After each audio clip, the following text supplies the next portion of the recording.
तो hello, welcome back to our channel दोस्तों। मेरा नाम है दिलशाद एंड आज मैं फिर से आप लोगों के लिए लेकर आ चुका हूँ आपके लिए एएलपी टेक्नीशियन के लिए साइंस का एक प्रैक्टिस सेट नंबर 33। इससे पहले हम लोगों ने जो भी प्रैक्टिस सेट किए हैं, अगर आपने उन सबको नहीं देखा है तो क्या कर रहे हो भाई, चैनल पर है जाके देख लेना अगर आपको ज़रूरत लगे तो। ठीक है, बाकी चलिए आज का प्रैक्टिस सेट करते हैं।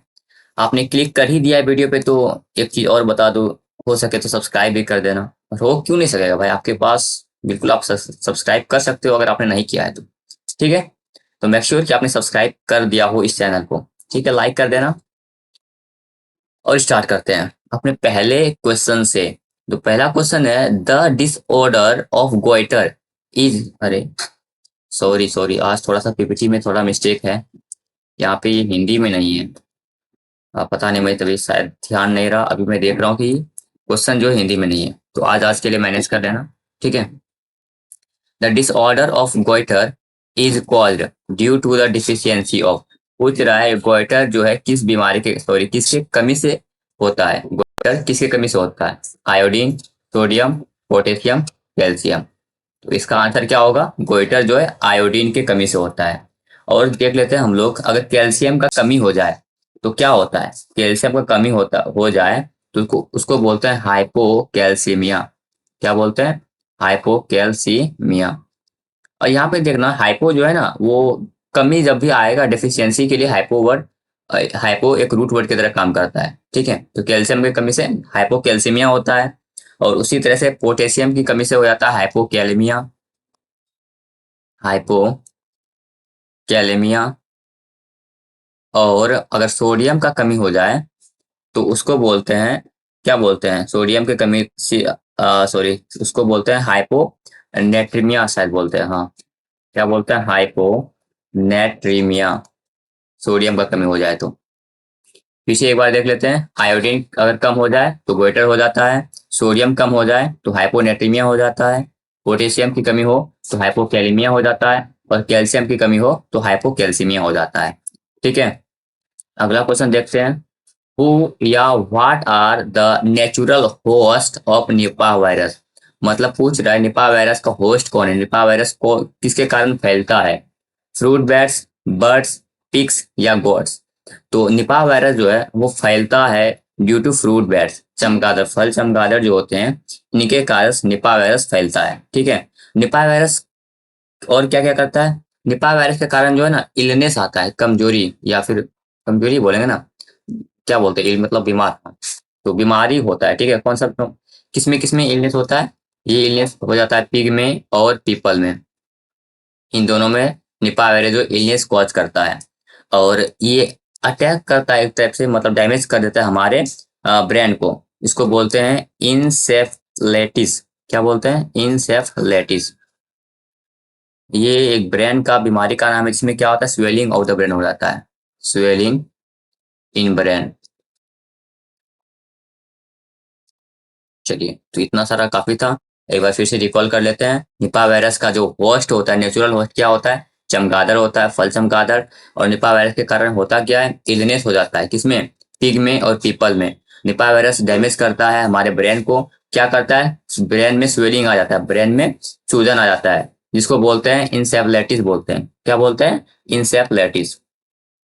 अगला क्वेश्चन है which part of seed from the root during germination? Which part of seed from the root during germination? Germination होता है, जर्मिनेशन क्या होता है?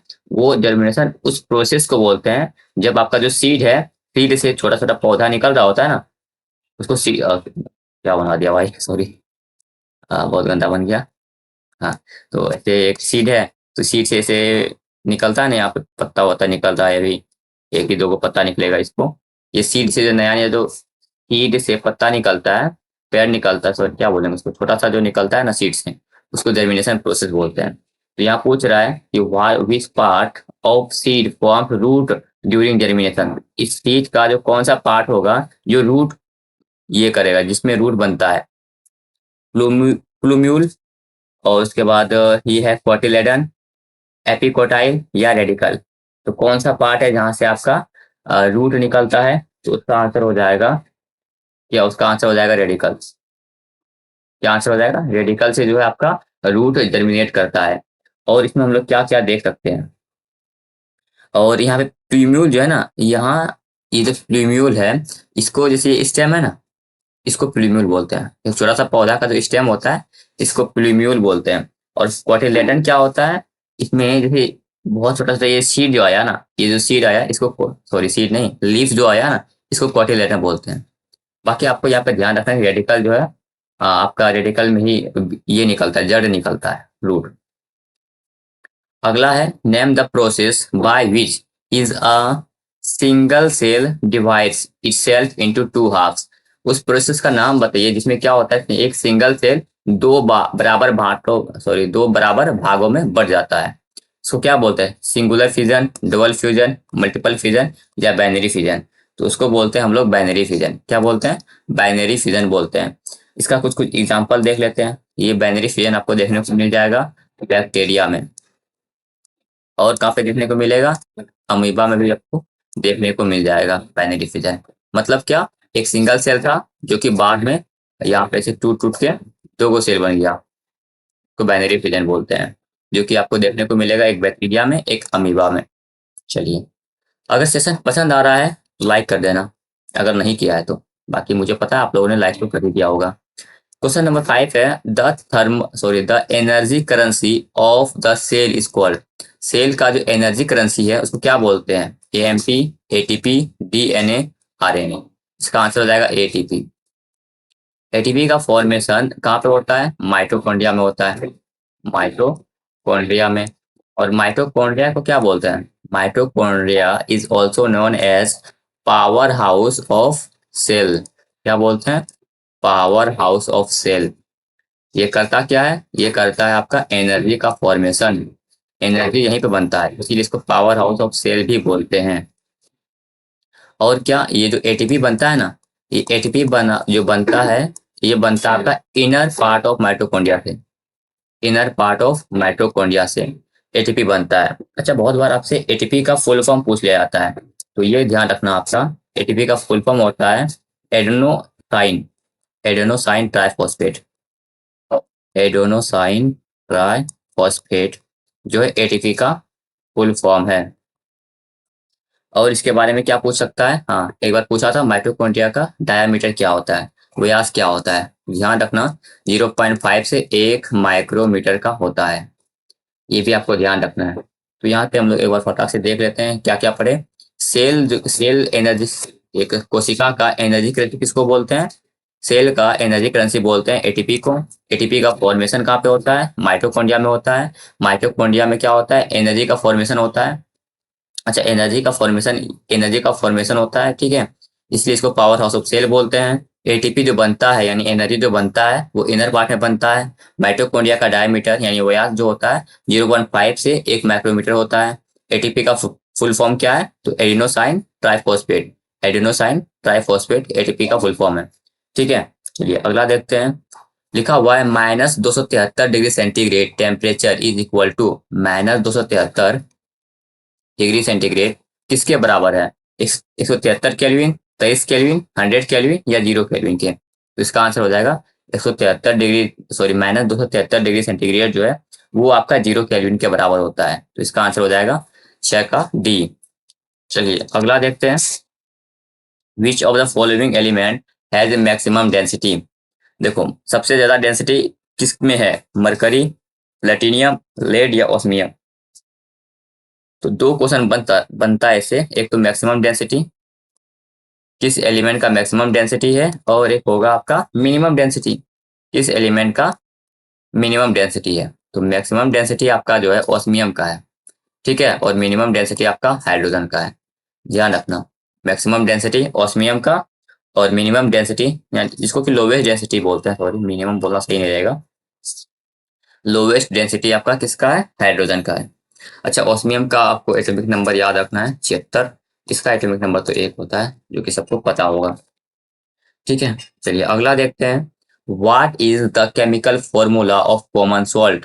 कॉमन सॉल्ट का केमिकल फॉर्मूला क्या है? NaOH, HCl, KOH या NaCl।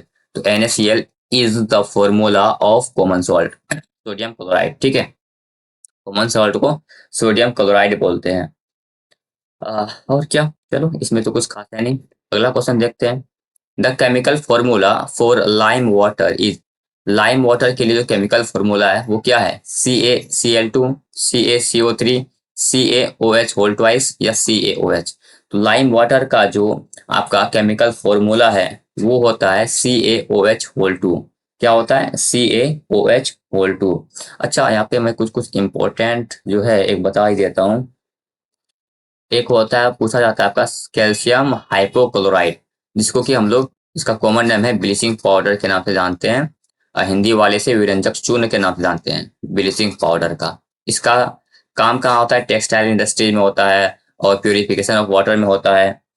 ठीक है, और CaOH इस ये जो है, इसको लाइम वाटर का आपका फॉर्मूला है।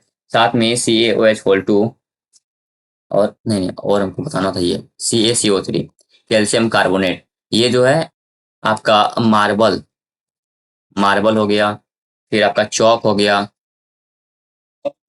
और आपका लाइम स्टोन हो गया। इन सबका फॉर्मूला है CaCO3। और क्या बताना था, एक आपसे अगर लाइम वाटर पूछा है तो एक चीज ध्यान रखना आपको, क्विक लाइम, क्विक लाइम भी पूछा जा सकता है। क्विक लाइम, शायद हिंदी में इसको सूखा चूना बोलते हैं। सूखा चूना का फॉर्मूला CaO होता है, कैल्शियम ऑक्साइड होता है। और तो इसमें कुछ नहीं बताना था। चलिए अगला देखते हैं। Which polymer is used for the manufacturing of water pipes. पूछ रहा है वाटर पाइप बनाने के लिए कौन सा पॉलीमर का यूज किया जाता है? पॉलीस्टायरीन, बैकलाइट, ग्लिप्टर या PVC। इसका आंसर हो जाएगा PVC, जिसका फुल फॉर्म होता है पॉली विनाइल क्लोराइड। ठीक है, PVC इसका यूज, PVC का आपने नाम तो सुना होगा ना, PVC पाइप, बिल्कुल सुना होगा भाई। तो PVC का जो यूज होता है वो वाटर पाइप बनाने के लिए किया जाता है। और यहाँ पे आप लोग एक चीज देख रहे हो, ग्लिप्टल, इसका यूज जो है ना, ग्लिप्टल का यूज किया जाता है पेंट में। पेंट घर में जो करते हैं ना, पेंट में ग्लिप्टल का यूज किया जाता है। ठीक है, अच्छा आप लोग काउंट करते चलिएगा कि आपका कितना स्कोर है, लास्ट में आप लोग बताना है कि आपने कितना स्कोर किया 15 में से। Which of the following instrument is primarily used in military submarines? कौन सा इंस्ट्रूमेंट है जो कि सबसे पहले मिलिट्री सबमरीन्स में यूज किया जाता था? पेरिस्कोप, इंडोस्कोप, माइक्रोस्कोप या टेलीस्कोप। तो सबसे पहले जो है आपका मिलिट्री सबमरीन्स में यूज किया जाने वाला इंस्ट्रूमेंट का नाम है क्या? पेरिस्कोप। क्या नाम है? पेरिस्कोप नाम है। अच्छा, इंडोस्कोप जो है ना, यहाँ इंडोस्कोप, आप लोग अगर डेंटिस्ट के पास गए हो तो डेंटिस्ट वाला वो दांत में तो मुंह खोलने पे लाइट वाइट मारता है ना, कैसे बताऊं मैं आपको। अच्छा, आप ऐसे याद रखना, अगर आप डेंटिस्ट के पास गए हो तो एक मशीन टाइप का होता है जिसमें झुका के लाइट वाइट लगा रहता है, जिसके दांत के अंदर देखता है। अब पता नहीं आप समझ पा रहे हो या नहीं, वो उसको इंडोस्कोप का यूज वही होता है। हालांकि बता देता हूँ मैं, एक ये जो है ना एक मेडिकल डिवाइस होता है, जिसमें कि लाइट अटैच होता है, और इससे जो है कैविटी सब चेक किया जाता है। अगर आप समझे तो बहुत बढ़िया, नहीं समझे तो भी बढ़िया। ठीक, अगला देखते हैं। What does a hygrometer measure. Hygrometer क्या नापता है? ह्यूमिडिटी, हीट, रेडिएशन या फोर्स। तो हाइग्रोमीटर क्या नापता है? ह्यूमिडिटी नापता है। हाइग्रोमीटर क्या नापता है? Humidity. Which one of the following is not a scalar quantity. देखो कल हम लोगों ने वेक्टर और स्केलर क्वांटिटी को डीप में पढ़ा है। ठीक है, अभी हम लोग बस रिवाइज कर लेते हैं। दो टाइप का क्वांटिटी होता है, vector quantity and scalar quantity.